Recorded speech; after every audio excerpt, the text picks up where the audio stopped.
Hello everyone and welcome back to our YouTube channel. So the thing is, first things first, we have ordered new mics because a lot of you guys have been complaining slash insisting that we improve our audio quality and make it better. And I hope that in the future it will be better. Just the fact that I am a Neanderthal when it comes to modern technology, and she's not exactly Steve Jobs either. So we have mics, but we are not we have not been able to figure out how to exactly use them, which means that we are anachronistic for the 21st century despite literally being born in 1996 and 1999. So yeah, this is what this is what life is sometimes. So now with the jokes out of the way, I would like to really give my appreciation to all our viewers, because our last video, I didn't think it would be successful, because I was like, it's just a bunch of people, speaking crap like on YouTube. Why will anyone care? Apparently, 700 people did care, which is 700 more than I would have expected, honestly speaking. But yeah. Uh, so yesterday was a very casual topic for Hangouts, and I think today is a bit of a serious topic which I chose, and that is something that hit me personally very very close to my heart as a man, and I must say I'm a bit disturbed by it. On this channel, we have talked a lot about the positives of marriage. About we are recently married ourselves, about how it can help a man, how it can stabilize a man, whatever. But like all things, there are some downsides to it as well, and especially modern marriage. Especially the laws surrounding modern marriage are such that, and the state of society seems to be such that even me, I wonder, would I really want my son to get married? Not the like marriage as a religious and socio-cultural institution I will continue to believe in, but legal marriage, which is a contract which the woman seems to get rewarded for breaking, seems a ridiculous thing for any man to get into. And so yeah, like I think, would you like to start the topic, or should I, Sharvari? I guess so. Like this topic is very recent. I mean, all of you might have read it in the news. If you did not read it in the news, then maybe we can give a small recap of what exactly happened that is making us make this video in the first place. Okay, sure. So, like, this whole thing starts off by the rather disturbing news that a techie from Bangalore, he actually committed suicide, and in his suicide note, he blamed the system and his wife. So, what happened was that essentially he alleged that the entire system regarding divorce and the filing of bogus cases against him by his ex-wife was so biased against him that he did not see any point of living. And he goes on to describe in his suicide note that if I win against the system, then give my ashes to Ma Ganga, which is salvation for the soul in Hinduism. Otherwise, if I'm not successful, then just throw my ashes in the gutter. So, can you imagine his state of mind? Can you imagine the state of his parents, and the state of his mother? And I will be the first one to admit that women have suffered horrifying levels of victimization, in not just in India, all over the world. And there are many, they weren't allowed to vote until quite recently, and all of that is bad. Horrible rapes take place. All that does not in any way justify, nor does it in any way make the fact that today men are suffering in any way okay. And just because women are suffering does not mean that it's somehow wrong to talk about men's rights and men's suffering. So I think I would like to start off by going by talking about the context in which today's laws exist. So in India, especially, because since we are Indians, India, there are a bunch of laws which are for protection against dowry. So dowry is basically money that a woman is supposed to give to a man once they get married. And in India, it is illegal for a man to ask dowry. Furthermore, there are other laws which prevent harassment of the woman by her in-laws. There are also laws against her torture and her cruelty. What is the problem with? The problem with them is that I see two problems with these laws. Right now, Sharvari and I have a slight disagreement. One being that she thinks that they were made for a good Right. purpose. So maybe I can just Sure. tell everyone my point of view. So when I read the laws personally myself, and this happened just a while ago. So when I read them, I understood by what means they were created or when they were created. So apparently, this particular law was created in the year 1983. We are almost into 2025 now. So we can literally imagine how old this particular law is. And I think if we go back to that time, we really see that it was like women were still harassed. They, had to speak up. They had to come out in the open. And I think this law, or having this law in practice, enabled them to do that. So it kind of gave women a voice, which they did not have previously, as you mentioned. And that is why this law was created in the first place. But here we come to the second part, which I think, Sharang, you can explain well, is that why it does not maybe hold water in today's day and age. So where I disagree with Sharvari is that I of course agree that women were oppressed and should never have happened. Where I disagree with her is that when they wrote the laws themselves, there was a giant blind spot, right? Like let me put it in another context. Imagine if laws were written in India saying that if a person belonging to religion A, right, does something bad to a person belonging to religion B, then that person should be prosecuted. Action should be brought against him. But no one ever takes into account the fact that B also might commit atrocities on A, right? So, if you are to live in a democracy where all of us have human rights, right, and if the makers of our constitution were intelligent enough to know that man or woman we should have the same rights, we should have the same rights, and we should be equal in the eyes of law, then they should have had the foresight to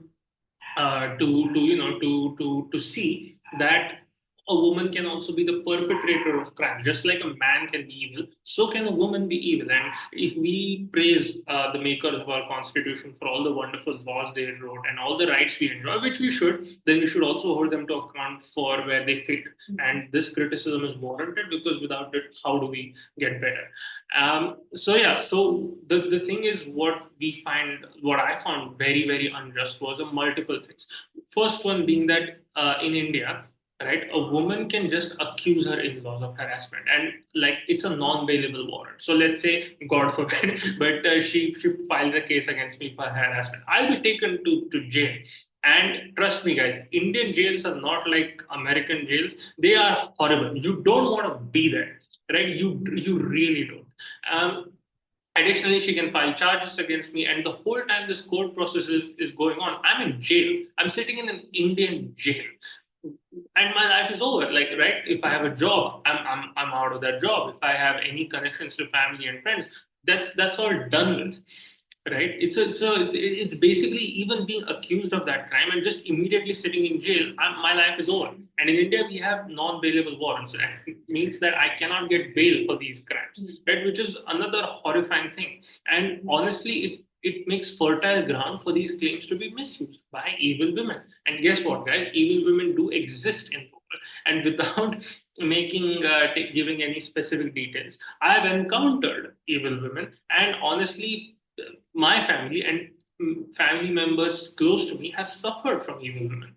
Like I know a case, right, where a couple was engaged to be married, and the woman kind of alleged to her about to be mother-in-law that, oh, your son beat me. Now this guy was 6 feet tall, at least 110 kilos, and a professional boxer, and he was like, yeah, if I have to hit her, I'll really hit her, right, and it will hurt her.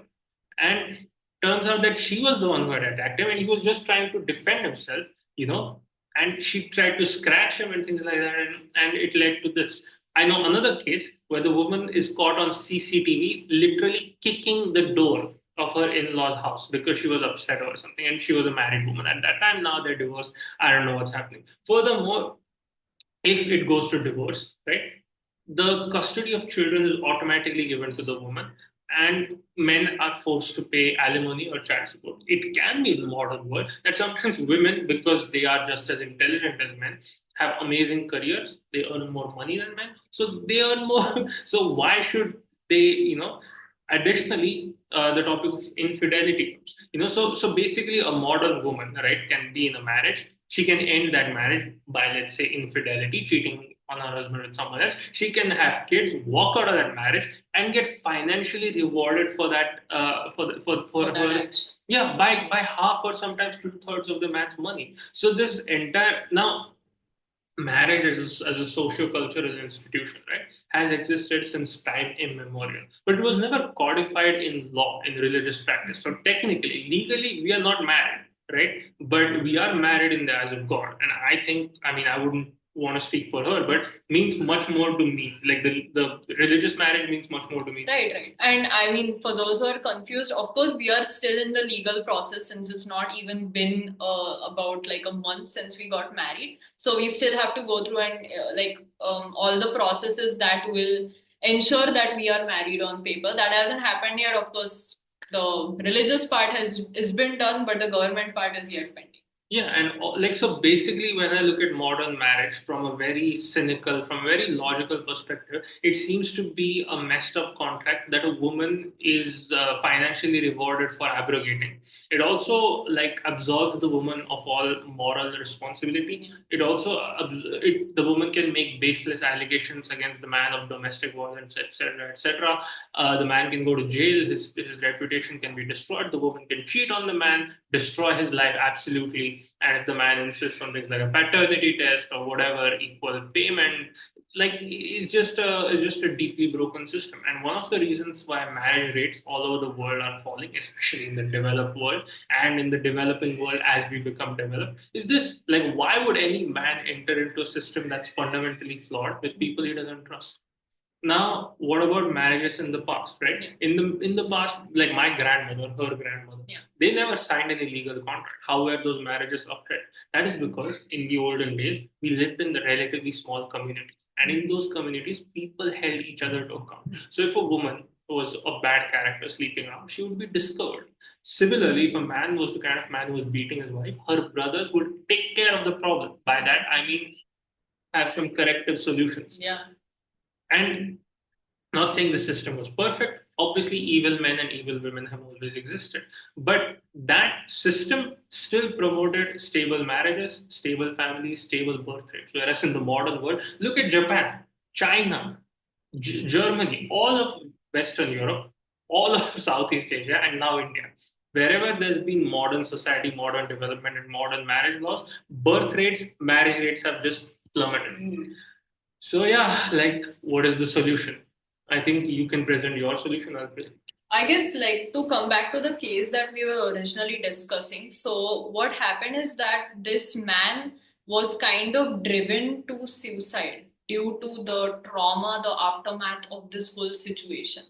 And here, we've, somewhere I think we really failed as a society because, as you mentioned, there should be, like, I am a person who speaks for equality. Like, I am that person who says that nobody should harass nobody, or everybody should have the same rights, things like that. So it's not like, you are a woman or you're a man. Like, I don't make that difference. But here I really think, especially when I read that sentence about the system failing him, this particular man, I felt really shocked deeply to the core that this is the law system which is currently existing. In my personal opinion, this really needs to be revised. If there are many cases like this, I think that can become a basis for revision. Of course, that's something for the legal system, the judicial system of India to decide. We are nobody to speak in that. But I think I think as citizens we are. I mean, what we can do is we can propose the idea, but of course, to implement it is something that the judiciary system can do. Has to do. So it needs to be done, in my opinion. That's why the solution for this is that men also speak up if you're going through something like this. It's horrible. So do not, like, the same thing I would tell to any woman, the same thing I would tell to a man is that if you're going through something like this, if you think you're being, abused emotionally, physically, or abuse of any kind, please speak up, please seek help. I would say this as a psychologist. So confide in someone because it is essential to your own mental health as well, and also for you to reach out in case you need help. People can provide solutions and you can be saved. It won't come to this point where something as unfortunate as this happens, would be my opinion. Yeah, my solution would be that like I believe in marriage, but as more of a religious and socio-cultural institution. Honestly, people today are living together anyway. Yeah. So I think if you have that understanding, if you are committed to the woman, if especially I'm talking to men now, right? If you're a man of good character, then be a man of good character, and you can have a living relationship where you have the socio-cultural, like you have a religious ceremony, you get married to her, but you just don't sign a contract. And if you do sign a contract, then I don't know why it, like prenups, which are prenuptial agreements in which a man's financial assets are protected. Those don't exist in India, sadly. So try to have something like this. And the 498, right, section 498 of Indian Penal Code, I hope I'm not wrong. If I am, please correct me, someone, the law student, someone you, is that uh, like only a woman can accuse a man and his in-laws of cruelty, but a man can't do the same. This is insane. This has to change with immediate effect. And if the system is as it is, then don't sign a contract where, like, if marriage is a contract, which legally it is, then why would you sign a contract which is like deeply one-sided, and it is deeply unfair to you. Like, why even do it? So yeah, on this rather somber note, I have a question for you, Sharan. Sure. Like, as a man, you said that you know do, don't view marriage in a way. If I got you right. No, I said you would recommend no, like people maybe in the next generation not to get married. So why did you decide to get married? I mean, if you say that there are many evil women out there. So the thing is, like I said, I believe in marriage as a religious and socio-cultural institution, but I don't like legally. I see it as deeply problematic. Why I chose to like engage, like bet it all on you. I love you, and I just like, if I am going to trust anyone in this life, it's you. And I am under no illusions. If this goes south, it can absolutely ruin my life. Like, I'm not. That's why I wouldn't say, like, if you're thinking with your brain, don't do it. But I'm not saying don't get married, right? Because people have been getting since centuries. I'm saying don't sign the piece of paper which legally puts you in that situation. Position. So yeah, but yeah, that's my answer. Like, I loved you and I trusted you, and maybe I'm wrong. Who the hell knows, right? Like, I don't know what future will bring. Like, life has taught me you can never trust anyone 100%, but at the same time, you have to put your faith in something. Yeah. And I put my faith in God. I put my faith in family. I put my faith in my friends, and I put my faith in you. That's the end of this. Unless you want to add something. No, I guess that's all. So on this note, I think we should end this video. And again, thank you so much, guys, for all the wishes and blessings for our wedding video, as well as the immense response on the video before this. So we want you guys to keep watching, and if you have any recommendations, just put it down in the comment section down below. And don't forget to like, share, and subscribe. Take care, guys, and have a great week ahead.